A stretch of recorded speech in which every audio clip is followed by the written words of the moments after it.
സ്നോയിൽ പോയിട്ട് മുണ്ടെടുക്കാന്നുള്ളത് ഇതേ ഞാൻ മുണ്ടെടുത്ത് നിൽക്കണം കേട്ടോ. പല ആളുകളും പെട്ടുപോയി, പല ആൾക്കാരും ഡെഡ് ബോഡീസ് ആയി ഇപ്പോൾ റിക്കവർ ചെയ്തിട്ടുണ്ടായിരുന്നു. അപ്പോൾ അതുകൊണ്ട് തന്നെ മിലിറ്ററിക്കാർ നമ്മളെ കയറ്റി വിടുന്നില്ല. നമ്മളിപ്പോൾ നിൽക്കണം 10,000 ഫീറ്റിൻ്റെ പൊക്കത്താ. എങ്ങനെയുണ്ട്? ചൂടെടുത്തിട്ട് പോയാ.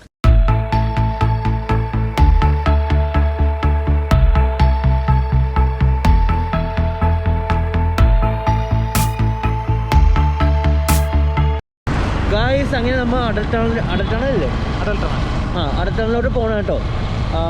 ശരിക്കും നമ്മൾ ബസ്സിന് പോകാൻ വേണ്ടി ട്രൈ ചെയ്ത് നോക്കി, കാരണം വേറെ നല്ല തണുപ്പുള്ളതുകൊണ്ട്. പക്ഷേ ബസ്സില്ല. അപ്പോൾ അതുകൊണ്ട് നമ്മൾ അടൽട്ടണലോട്ട് നമ്മൾ നേരെ ബൈക്കിന് പോകുന്നതാണ്. അവിടെ റോട്ടൻ പാസിലോട്ട് പോകണം. അപ്പോൾ റോട്ടൻ പാസിലോട്ട് ബൈക്ക് കയറ്റി വിടില്ലാന്ന് പറഞ്ഞത്. അപ്പോൾ അവിടെ ചെന്നിട്ട് നമുക്ക് എന്തെങ്കിലും സൊല്യൂഷൻ കണ്ടുപിടിക്കണം. എന്തായാലും പോകാൻ പറ്റില്ല, അത് ഭയങ്കര സ്ലിപ്പറിയാണെന്ന് പറഞ്ഞത്. അവിടെ ഐസ് റോഡ് ഐസ് വരുന്നത്, അപ്പോൾ തെറ്റിപ്പോകുന്നുണ്ട്. അപ്പോൾ ബൈക്കിനെ കയറ്റി വിടുന്നില്ല. അങ്ങനെ നമുക്ക് ചെന്ന് നോക്കാം.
വേൾഡിലെ ലോങ്സ്റ്റ് ഇത്ര ഹൈറ്റുള്ള ടണലാണ് ഹൈവേ.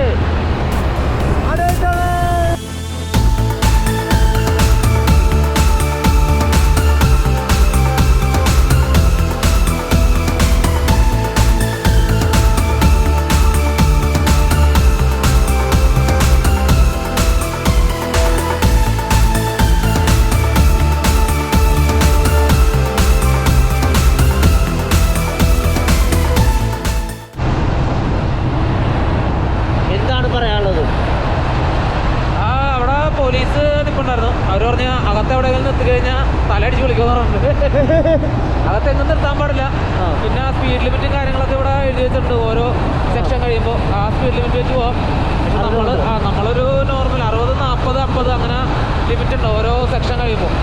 അപ്പോൾ അത് വെച്ച് പോകണം. നമ്മളൊരു ആവറേജ് സ്പീഡിൽ പോകണമെങ്കിൽ വലിയ കുഴപ്പമില്ലാതെ നിൽക്കാൻ തണുപ്പുണ്ടല്ലേ ടണലിനകത്ത് അത്യാവശ്യം വലിയ കുഴപ്പമില്ല. എന്നാലും പുറത്തേക്ക് നമുക്ക് കാറ്റൊന്നുമില്ല. അതുകൊണ്ട് ചെറിയൊരു കഞ്ചഷൻ ഫീൽ ചെയ്യുന്നുണ്ട്. അതുകൊണ്ട് വലിയ കുഴപ്പമില്ല.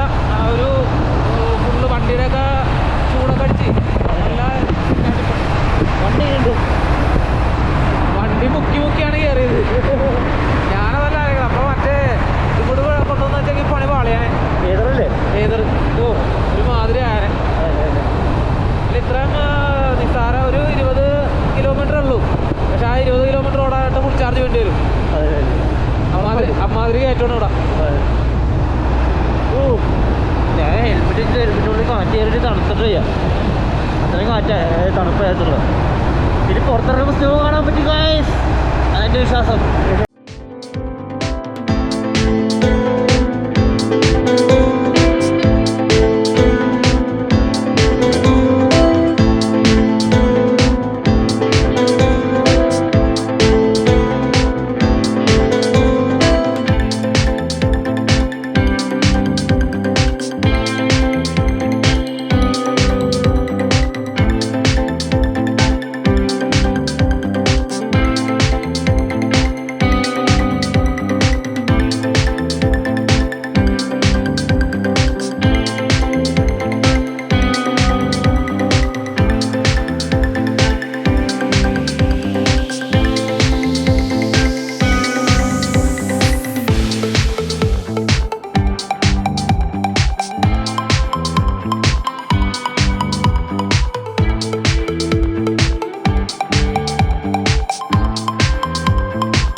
ഗായ്സ് അങ്ങനെ നമ്മളിപ്പോൾ കടന്നു വന്ന ടണൽ എന്ന് പറഞ്ഞെങ്കിൽ 10,000 ഫീറ്റ് പൊക്കത്തുള്ള വേൾഡിലെ ഏറ്റവും ലോങ്ങസ്റ്റ് ടണലാണ് കേട്ടോ. നല്ല ലോങ് ആണ്. നമ്മുടെ വീഡിയോയിൽ നമ്മൾ അധികം കാണിക്കുന്നില്ലെങ്കിൽ നല്ല ലെങ്ത് ഉണ്ടായിരുന്നു. കുറേ ടൈം എടുത്താൽ നമ്മൾ പുറത്തേക്ക് ഇറങ്ങിയത്. ഏറ്റവും ലോങ്ങസ്റ്റ് ആയിട്ടുള്ള ഹൈവേ ടണൽ. ആ ടണൽ ഇത്ര ഹൈറ്റിൽ, അതായത് 10,000 ഫീറ്റിൻ്റെ പൊക്കത്ത്. നമ്മളിപ്പോൾ നിൽക്കണം 10,000 ഫീറ്റിൻ്റെ പൊക്കത്താ. എങ്ങനെയുണ്ട്? ചൂടെടുത്തിട്ട് ആ ടണലും വന്ന് അവസാനിക്കുന്നത് കാണിച്ചു കേട്ടോ. അവിടെയാണ് ആ ടണൽ വന്ന് അവസാനിക്കുന്നത്. ഈ മലേൻ്റെ അടിയിൽ കൂടെ നമ്മൾ വന്നത് കേട്ടോ. ഡേ ഫുൾ സ്നോ കാണാൻ ആഗ്രഹിച്ചിരുന്ന ആളുകൾക്ക് വേണ്ടി നമ്മൾ സ്നോ കാണിച്ചിരിക്കുന്നു അല്ലേ. അങ്ങനെ നിൽക്കാൻ മലയിൽ സ്നോ ഇല്ല, പക്ഷേ ആ വെള്ളം ക്രോസ് ചെയ്യാൻ അപ്പുറത്തെ സ്നോ കിട്ടും. കണ്ട guys, snow snow snow snow snow snow എവിടെ നോക്കിയില്ല സ്നോ ഇല്ലേ. നമ്മൾ അടുത്തവിടെ പോകുമ്പോൾ റോത്തങ് പാസ് റൂട്ട് പോയി നോക്കണം അവസ്ഥ. ലൈനിലേക്ക് കയറ്റിവിടാന്ന് പറയണ പോലെ നീ പോയിട്ട് വരും അവനെ ഉപേക്ഷിച്ച് ഗായ്സ്. അപ്പോൾ ഞങ്ങൾക്ക് ചെറിയൊരു റീൽ ഷൂട്ട് ചെയ്യാൻ്റെ അമ്മ ഇവിടുന്ന്.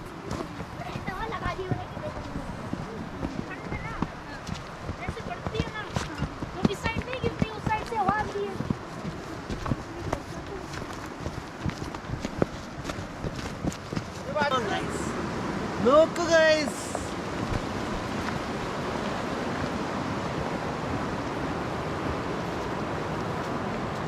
ഗൈസ്, അങ്ങനെ നമ്മൾ കൊച്ചിയിൽ നമ്മൾ കഴിഞ്ഞ ഒക്ടോബർ 27 ഇറങ്ങുമ്പോഴേക്കും നമുക്കറിയില്ലായിരുന്നു നമ്മൾ എവിടെ എത്താൻ പറ്റുന്നു, ഇതെങ്ങനെ സാധിക്കാൻ പറ്റുന്നു. പക്ഷെ നമ്മൾ ഇറങ്ങി തിരിച്ചു. നമ്മൾ ഒഫീഷ്യലി പറഞ്ഞു വെച്ചിട്ടുണ്ടെങ്കിൽ കേരള ടു ലഡാക്ക് എന്നുള്ള രീതിയിലായിരുന്നു പറഞ്ഞത്. പക്ഷേ നമ്മൾ ഇറങ്ങിയ സമയത്ത് ഈ റൂട്ട് വലിയ ബ്ലോക്കും പരിപാടിയൊന്നും ഇല്ലായിരുന്നു. പക്ഷേ നമ്മൾ ഇവിടെ എത്തിയപ്പോൾ മണാലി ടു ലേ റൂട്ട് ഇപ്പോൾ ക്ലോസ്ഡ് ആണ്. അതുകൊണ്ട് തന്നെ നമുക്കിനി മുന്നോട്ട് ഇനി പോകാൻ പറ്റില്ല. നമ്മൾ എത്താവുന്നതിന് അങ്ങനെ ഏറ്റവും നമ്മൾ എത്തിയിരിക്കുന്നു. അപ്പോൾ സോറി ഗൈസ്, ഞാൻ ആദ്യമേ നിങ്ങളോട് സോറി. കാരണം നിങ്ങൾക്കൊക്കെ വലിയ പ്രതീക്ഷ തന്നിട്ട് ഞാൻ ലേ പോകാത്തതിൽ സങ്കടം എനിക്കതിലേ ഉണ്ട്. ഞാൻ കഴിഞ്ഞ 2 ദിവസമായിട്ട് മാക്സിമം ട്രൈ ഔട്ട് ചെയ്തു എങ്ങനെയെങ്കിലും മുന്നോട്ട് പോകാനായിട്ട്. പക്ഷെ പറ്റില്ല. പല ആളുകളും പെട്ടുപോയി, പല ആൾക്കാരും ഡെഡ് ബോഡീസ് ആയി ഇപ്പോൾ റിക്കവർ ചെയ്തിട്ടുണ്ടായിരുന്നു. അപ്പോൾ അതുകൊണ്ട് തന്നെ മിലിറ്ററിക്കാർ നമ്മളെ കയറ്റി വിടുന്നില്ല. അപ്പോൾ അതുകൊണ്ട് കുറേ ആൾക്കാരോട് താങ്ക്സ് പറയാനുണ്ട്. കാരണം കുറേ ഫ്രണ്ട്സ്, അതുപോലെ തന്നെ പ്രതീക്ഷിക്കാത്ത തരത്തിലൊക്കെ കുറേ ഹെൽപ്പ് വന്നായിരുന്നു. നമ്മൾ ചാർജർ എത്തിപ്പോയ സമയത്ത് ചാർജർ വേറെ മേടിച്ചു തന്നത് നമ്മുടെ സബ്സ്ക്രൈബർ ഉണ്ട്. അതേപോലെ തന്നെ പല ആളുകളും ഡേ ടു നൈറ്റ് നമ്മൾ വിളിച്ച് എവിടെ എത്തി, എങ്ങനെയാണ് പരിപാടി, അതുപോലെ തന്നെ കയ്യിൽ പൈസ ഉണ്ടോ അങ്ങനെ ചോദിച്ച് പല ആളുകളും എനിക്ക് ഗൂഗിൾ പേ വഴി, മദറിൻ്റെ റിലേറ്റീവ്സ് ആണെങ്കിലും എൻ്റെ ഫാദർ റിലേറ്റീവ്സ് ആണെങ്കിലും പല ആളുകളായിട്ടും നല്ല രീതിയിൽ സപ്പോർട്ട് ചെയ്തുകൊണ്ട് മാത്രമേ ഞാൻ ഇവിടെ എത്തിയത്, അല്ലെങ്കിൽ ഒരിക്കലും ഇവിടെ എത്തില്ല. അതുപോലെ തന്നെ ക്യാമറ അടിച്ച് ഞാൻ കിരം വെച്ചാലും അവൻ ചെയ്യുമ്പോൾ തന്നെ കേരളത്തിൽ നിന്ന് അവൻ ട്രെയിൻ കയറി ഡൽഹി വന്ന് ഇറങ്ങിയില്ലെങ്കിൽ ഞാൻ മണാലിൻ്റെ തുമ്പോലും കാണില്ല, സത്യം പറയാം. കാരണം അതേപോലത്തെ കുറേ കാര്യങ്ങൾ ഫേസ് ചെയ്ത് നമ്മളിവിടെ എത്തിയത്. അപ്പോൾ ഇതുവരെ നമ്മൾ സപ്പോർട്ട് ചെയ്തതിലും ഇതുവരെ നമ്മളെ ഹെൽപ്പ് ചെയ്ത എല്ലാവർക്കും താങ്ക്സ്. എല്ലാവരും വന്ന് നിന്നൊക്കെ കാണുകയൊക്കെ ചെയ്യുന്നുണ്ട്. നല്ല നീറ്റ് ആൻഡ് ക്ലീൻ വെള്ളം. നിങ്ങൾ കണ്ടു, കണ്ണീർ പോലത്തെ വെള്ളം ഉണ്ടാവും, ഒന്നും പറയാനില്ല. കിരം വെച്ചാൽ നമ്മുടെ ഫോട്ടോ എടുക്കാൻ അവിടെ നിന്ന്. അങ്ങനെ ഗൈസ്, നമ്മളിപ്പോൾ അടൽ ടണലിൽ അവിടെ നിന്ന് നമ്മൾ നേരെ എങ്ങനെ വെച്ചിരിക്കാൻ പോണേ? റോത്തങ് പാസിലോട്ടൊരു വഴിയിലാണ് നമ്മൾ ഇനി സ്റ്റാർട്ട് ചെയ്യാൻ പോണത്. അവിടെ ഫുള്ള് മുകളിലോട്ട് വണ്ടി കയറ്റില്ലെന്ന് പറഞ്ഞു. പക്ഷെ നമ്മൾ ബൈക്ക് കൊണ്ട് എത്ര ദൂരം പോകാവോ അത്ര ദൂരം നമ്മൾ ബൈക്കിന് പോകും. അതിനുശേഷം അവിടെ നിന്ന് പറ്റുമെങ്കിൽ എന്തെങ്കിലും ഒരു ഷെയർ ടാക്സിയോ അല്ലെങ്കിൽ ഷെയർ ട്രക്ക് എന്തെങ്കിലും കിട്ടാൻ നമ്മൾ അങ്ങനെ മുന്നോട്ട് കയറും കേട്ടോ. ഓക്കെ, ഇനി ബൈക്ക് മുന്നോട്ട് കയറ്റിയിട്ടാൽ ബൈക്കിന് പോകും.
ഗായ്സ്, റോത്തങ് പാസിലോട്ട് ഷീമേന 21 കിലോമീറ്റർ ഉണ്ട്. പക്ഷേ ചെറിയൊരു പണി കിട്ടി. മുടിയൊക്കെ അല്ലുമ്പോൾ ചെറിയൊരു പണി കിട്ടി. അതായത് റോത്തങ് പാസിലോട്ടുള്ള റൂട്ട് ക്ലോസ് ചെയ്യുകയാണ്. ബൈക്കും വിടില്ല, കാറും വിടില്ല, ജീപ്പും വിടില്ല, ഒന്നും വിടില്ല. വേണ്ടി നടന്ന് കുറച്ച് ദൂരം പോകാം മുമ്പോട്ട്.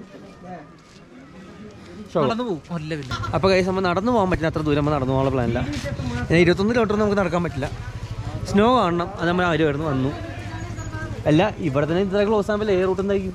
നമ്മൾ ഒക്ടോബറിൽ ഇറങ്ങിയ സമയത്തുണ്ടായ നമ്മുടെ പ്ലാൻ മൊത്തത്തിൽ മാറി മറിഞ്ഞത് ക്ലൈമറ്റ് ചേഞ്ചാണ്. ഇവിടെ ഇതുവരെ കാണാത്ത അത്രയും സ്നോഫോൾ എന്നാണ് അവർ പറയണത് അല്ലേ? അതെ, ഇതുവരെ ഇല്ലാത്ത സ്നോഫോൾ എന്ന് പറഞ്ഞത്. കണ്ടില്ല ഗായ്സ്, 19 ഇനി 21 കിലോമീറ്റർ ഉണ്ട് അതിന് മുകളിലോട്ട് പോയിട്ട്.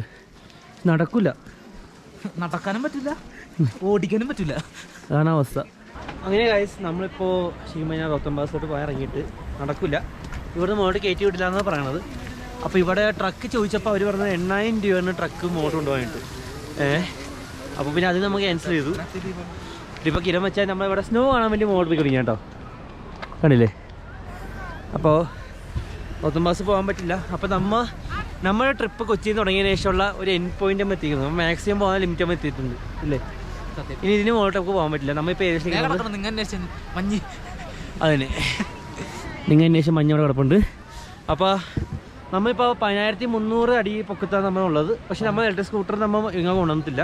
നമ്മൾ വണ്ടി ഇപ്പോഴും മണാലയത്തിൽ ഇരിക്കുന്നതാണ്. കാരണം അത് 2 ദിവസം മഞ്ഞ് കെട്ടി ബാറ്ററി കുറച്ച് ഇഷ്യൂസ് കാണിച്ചു തുടങ്ങിയായിരുന്നു. ചാർജ് ഭയങ്കര ട്രെയിനുണ്ട് അതന്നെ. പിന്നെ ഇവിടെ ഓക്സിജൻ്റെ കുറച്ച് ഇഷ്യൂസൊക്കെ ഉണ്ട്. അപ്പോൾ ഞങ്ങൾ ആദ്യം ഇവിടെ 19 വന്ന് നോക്കിയിട്ട് പോകാൻ പറ്റുമില്ലെന്ന് കൺഫേം ആക്കിയിട്ട് സ്കൂട്ടർ കൊണ്ട് വരാൻ വേണ്ടി പക്ഷേ നടക്കുന്നു പോകുന്നില്ല കേട്ടോ ഇല്ലേ? അപ്പോൾ കുറച്ച് നേരം ഇവിടെ മഞ്ഞ് കളിക്കുക, നേരെ തിരിച്ച് വീട്ടിലോട്ട് പോവാം. അയ്യോ അങ്ങനെയല്ല, കുറച്ച് നേരം ഇവിടെ മഞ്ഞ് കളിക്കുക, അത് കഴിഞ്ഞിട്ട് നമ്മൾ നേരെ ഇവിടെ നിന്ന് തിരിച്ച് റൂമിലോട്ട് പോവും.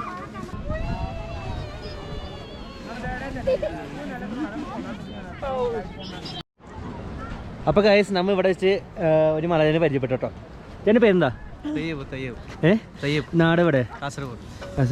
ചേട്ടൻ നമ്മുടെ ഇവിടെ നിന്ന് അങ്ങ് ഭക്ഷണം കഴിക്കുന്ന സമയത്ത് നമ്മൾ മനസ്സിലായത് മലയാളി എന്നുള്ളത് അല്ലേ? ചേട്ടൻ നമുക്ക് നൂഡിൽസും ചായക്ക് മേടിച്ചൊന്ന് സെറ്റാക്കി തന്നിട്ടുണ്ട്.